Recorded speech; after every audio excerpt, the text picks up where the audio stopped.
Hello, Eric here. Welcome to Spies, Allies, and Enterprise, the strange story of the United Launch Alliance. And to start, we need to rewind back to 1994, when the Air Force came up with this program they called the Evolved Expendable Launch Vehicle Program. And they had a problem. It was costing a lot of money to launch Air Force payloads. There was a Titan IV, and it was costing about $475 million per launch. There was also the Atlas II and the Delta II, and they cost less, but they were a little less capable. So the Air Force was hoping to save 25% over existing launchers. That was the whole idea. You'd come up with these new vehicles, they'd be better, they'd be cheaper. They were also hoping to let commercial launches offset some of the fixed costs. So one of the problems of being a launch company is you have big factories, you have launch pads, you have engineers, and the problem with that is that you have to pay for those all the time. And you pay for those regardless of whether you are launching rockets or not. So the Air Force was hoping that they'd come up with launchers that could actually be sold, and then that would be great. Some of the commercial business would offset the cost to the government. The launch vehicle capability for EELV was defined based on what the Department of Defense thought the commercial market wanted.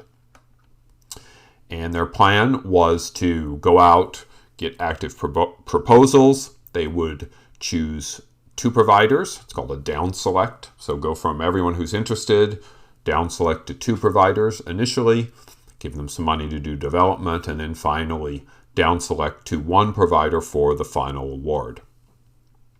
So that's the way this program is set up. So they started out with development, and they got 4 proposals. Got a proposal from ATK Alliant Tech Systems, a proposal from Boeing, one from Lockheed Martin, and one from McDonnell Douglas. And that was a nice assortment, and that looks like that would give you a good set of different approaches. Now, when we look at the actual proposals, ATK, very not surprisingly, proposed a 3-stage solid rocket system. So solid rocket first stage, solid rocket second stage, and then using the very popular Centaur liquid hydrogen, liquid oxygen upper stage for the 3rd stage. So that was their proposal. Boeing had this very strange proposal that I've spent a lot of time trying to find more about, but could not. This is their proposal. It used 2 RS-25 space shuttle engines in the booster and then solid rockets on the side. And the RS-25s had a problem. They were very expensive, so somewhere around $40 million a piece. They have 2 of them. $80 million for engines looks like a non-starter. So what they did is they came up with this concept where the engines would be in a pod at the back of the booster. And if you look closely in the picture, you can see there's a little line near the back of the stage. So you'd go off when it would stage, that pod with the engines would come off. It would re-enter and be captured and returned and reused. And that would be a lot better. RS-25 rebuilds were something like $10 million an engine, or at least that's what the space shuttle was costing. So cut your engine cost by a factor of 4. Seems like a good thing. And that was pretty advanced for 1994, that sort of thought. Those of you who have looked at more current ULA plans know that they have this thing called smart reuse, which is essentially just the same thing or something very similar. Lockheed Martin bid a new vehicle called the Atlas V. That would be using the Russian RD-180 engine. Really nice engine. And McDonnell Douglas bid what they were calling the Delta IV. And that would use a engine called the RS-68, which is purported to be derived from the Rs-25, but probably isn't really derived from it. It does use the same fuel mix, so it's a hydrogen-oxygen engine. For more information on those two choices, they're kind of weird choices, I have this other video on confusing engines, so you can go and watch that and understand what led those two companies to choose those two engines here. So, remember I said we're going to start with all the providers and we're going to down select to two providers. So this happened in late December of 1996.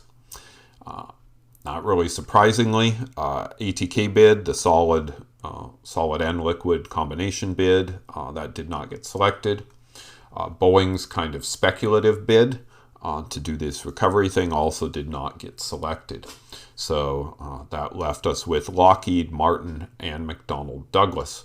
But in kind of a strange occurrence, 4 days before this was announced, Boeing bought Lockheed Martin, or you could say they merged, it depends on how you look at things. So we now end up with Boeing owning the Delta IV rather than McDonnell Douglas.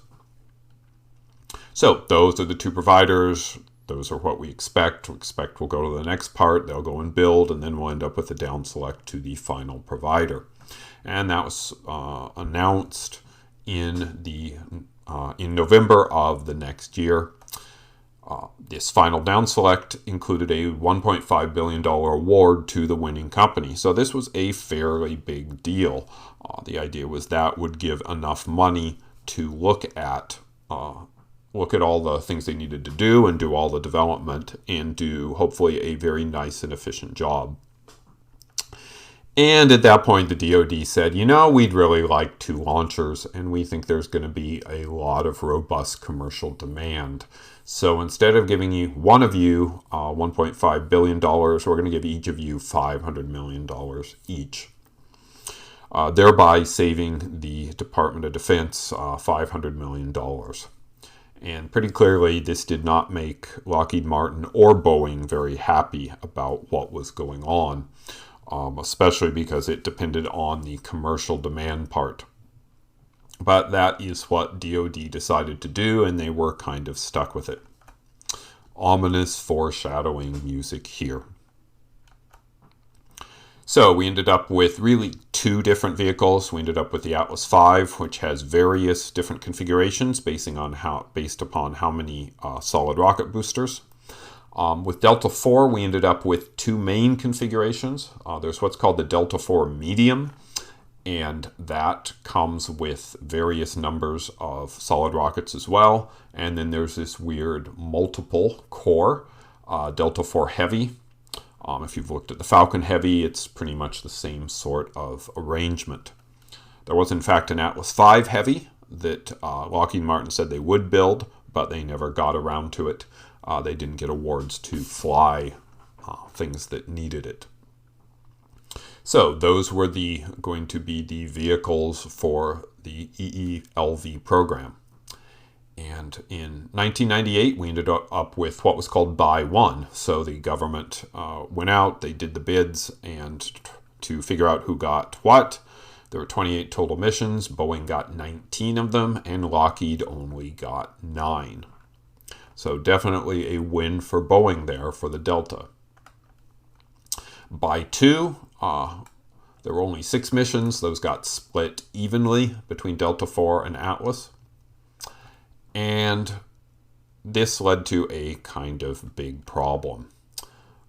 It turned out that the DoD really did not know how to forecast commercial rocket demand, nor did they know how to predict how expensive the Atlas V or Delta IV would be. And it turned out that the European Ariane and the Russian Proton took over the commercial market.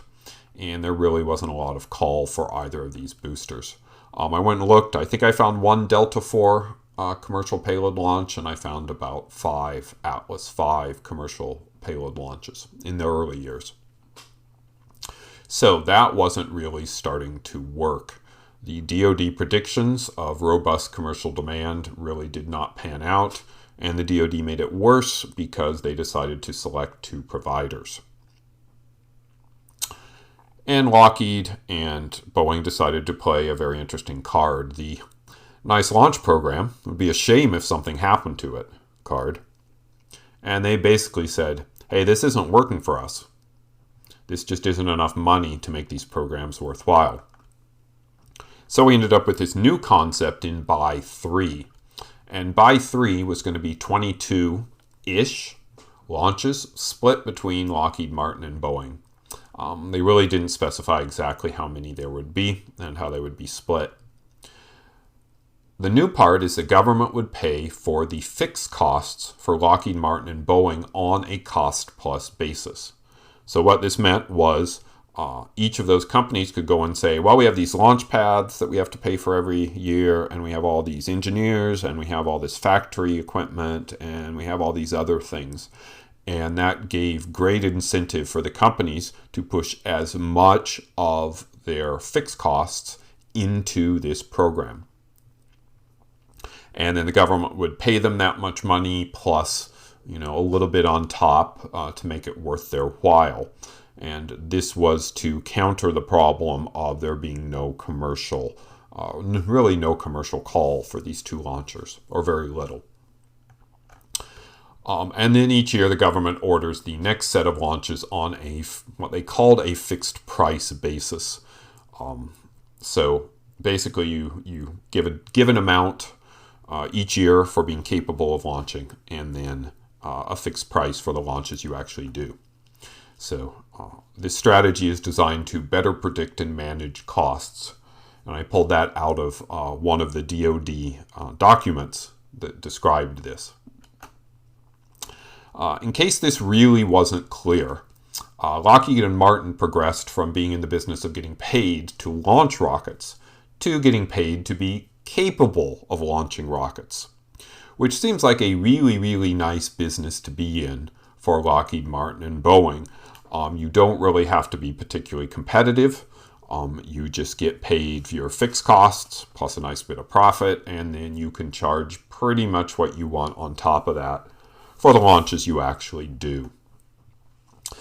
Initially, even though, remember I said this was about Buy 3, they kind of started this, what they called launch capability contract money earlier. So Lockheed Martin got $815 million in launch capability money from 2005 to 2007. Boeing got a little less. It was a slightly different time period. They only got $674 million.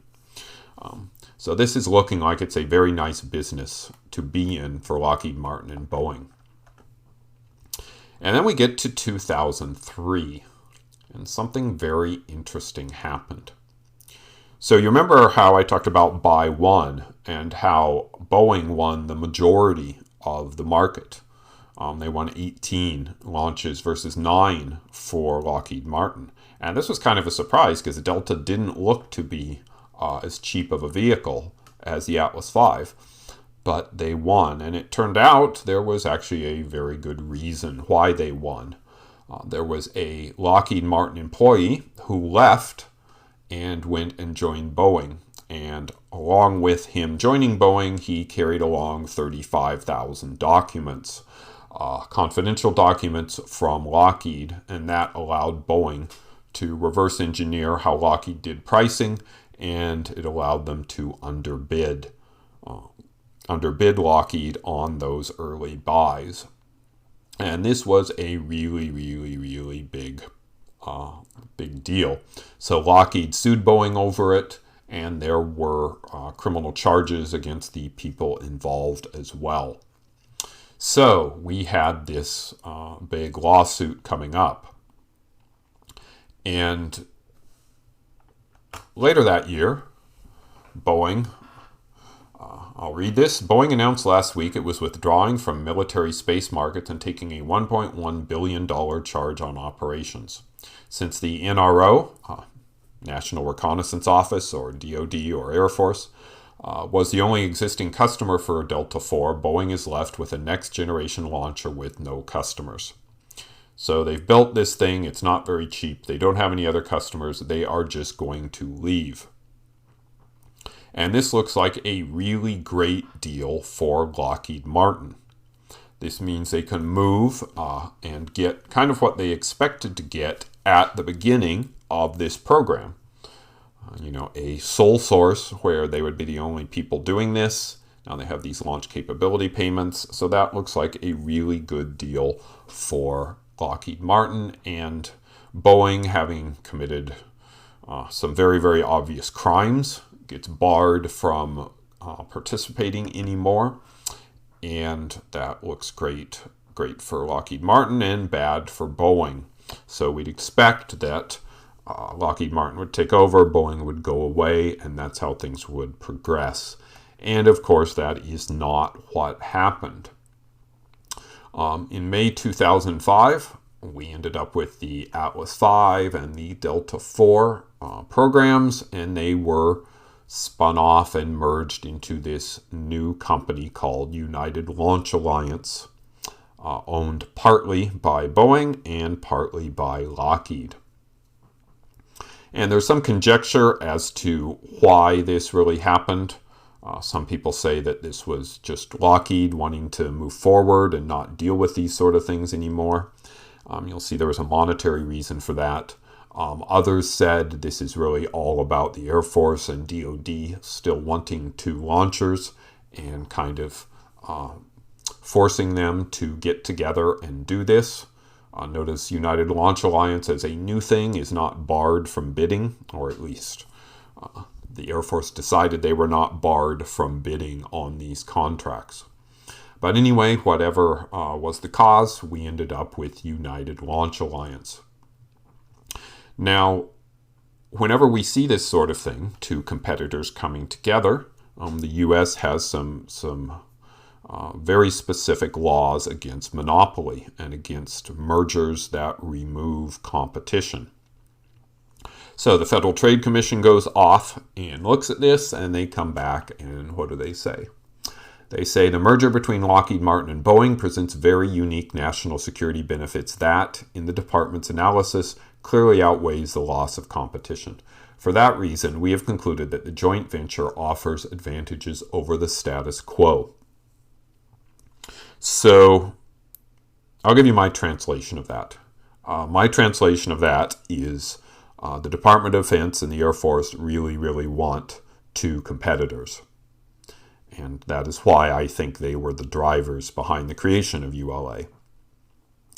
And the Department of Defense essentially wrote things. Department of Justice wrote things that said, hey, we think this is a national security benefit or requirement, and because of that, we are not going to enforce the laws against monopolies. And the FTC said, well, we see a lot of problems here, but okay, if you're not going to enforce it, we will go along with you. Or at least that's how I read things. So we took those two competitors and we merged them together, and now there is one monopolistic company launching all of the DoD payloads. Now, we did finally, in 2006, see an announcement that Boeing had settled the lawsuits. They paid $565 million to Lockheed to settle and paid a $15 million fine. Now, some people have said that this was the reason Lockheed wanted to be in ULA so that they could get this and just move forward. But it's certainly clear the $565 million was a good thing for Lockheed, but they stood to make much, much more than that if they were the sole supplier. So I still think that is not the reason they went there. So let's look at how this thing worked out. How did ULA work out from a business perspective for Boeing and Lockheed Martin? So I wanted to answer this question, and I wanted to look and see how much those launch capability payments were on a yearly basis. And that was really, really hard to find. People kind of wrote about them, but it was really hard to find the amounts for specific years. And I did some digging, and I did some more digging, and I probably spent more time on this than it was worth. But I finally came across information like this. And this is the unclassified Air Force budget for February of 2016 for the missile part of the Air Force. At the time, EELV was part of the missile budget of the Air Force. And if you look, you can see this is volume 1 through 235, and I think that's just the pages. These are very, very long documents. Luckily, they're mostly in the same format from year to year, but I looked at 16 years just so I could provide you with a lot of data that you probably actually don't care about. But if you look at this one, this actually tells us that in fiscal year 2015, the Air Force paid United Launch Alliance $683,378,000 for being capable of launching rockets. So essentially, I went through, I found all of the launch capability payments for the whole period the program ran, and I also found all of the actual launches. So remember, the capability payments were one thing, and then they get paid for launches separate. And I did this fun little graph. So let's start looking at the red capability payments. And notice I converted all of these to 2020 dollars. So there wasn't a ton of inflation during here, so it didn't make a huge effect, but I thought it was better from a comparison standpoint. So you can see the capability payments in 04-05 are pretty small. That was actually pre-merger. And then they start going up, and we look at 2009, and they got $1,200 some million just to be able to launch rockets. And you can see they go down, but they're somewhere between $600 and $800 million per year. And I would say that is a pretty good business to be in. Over this whole time period, they took in $11.4 billion just to be able to launch rockets. And then beyond that, you can see the actual launch amounts are in green. And if you look at the scale on the right, you can see how many they launched. So you can see 2012, they launched 5 times, and they took in pretty close to $2 billion for launches. So this looks pretty darn good for ULA. They got paid to be able to launch, and they got actually paid pretty darn well to do the launches. You can see a lot of times they're only launching twice a year, and they're still getting $800 million for their launches. So I thought this was interesting. I also did this graph, and this essentially adds up the capability cost, the launch capability contract amount, and the actual launch amount, and divides that by the number of launches for a given year. And there's a little fudging here because sometimes the years for launches move around. But what you can see is that generally they're getting paid anywhere from $300 million per launch, all the way up in 2009, 2011 to well over $700 million per launch. And even in the later years here, they're at, $300, $400 million per launch. So that is a pretty lucrative business to be in. So it looks like Lockheed Martin and Boeing have done pretty darn well here. Not clear whether Lockheed Martin would have done better by themselves. I think they would have, but maybe it wouldn't have been that much different. Kind of helps to have two different companies doing lobbying when you're looking to do government launches. Now, the obvious thing, the question to ask is, how did SpaceX fit into this whole thing? And you remember the Falcon first launched in about 2010.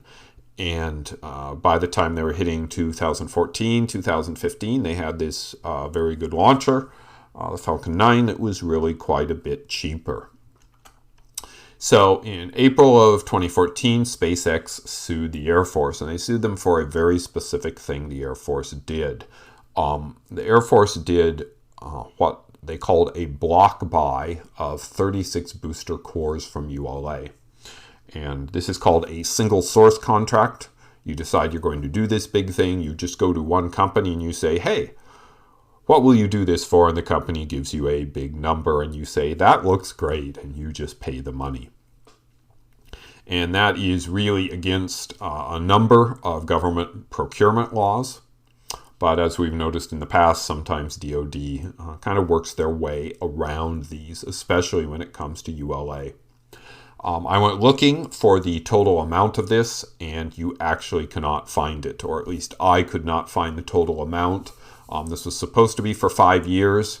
It was going to be a lot of money, but I couldn't find actual numbers.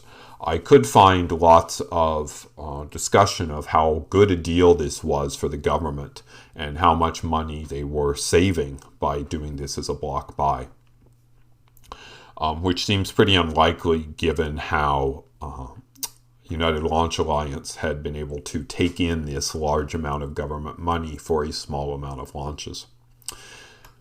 SpaceX also argued that the RD-180 used on the Atlas V was illegal because of Russian sanctions. Sanctions against Russia prohibited doing these sorts of things, and they were probably correct on that too. But once again, remember that it's the executive branch, the Department of Justice, that has to go and enforce these things, and sometimes they just choose not to. Very soon, so the next year, Air Force settled, basically because it was pretty clear they had no case at all here. There was no way they could argue that excluding SpaceX and not even doing a competitive buy was legal under the procurement thing. And they they certified the Falcon 9 and they tossed SpaceX a GPS launch contract.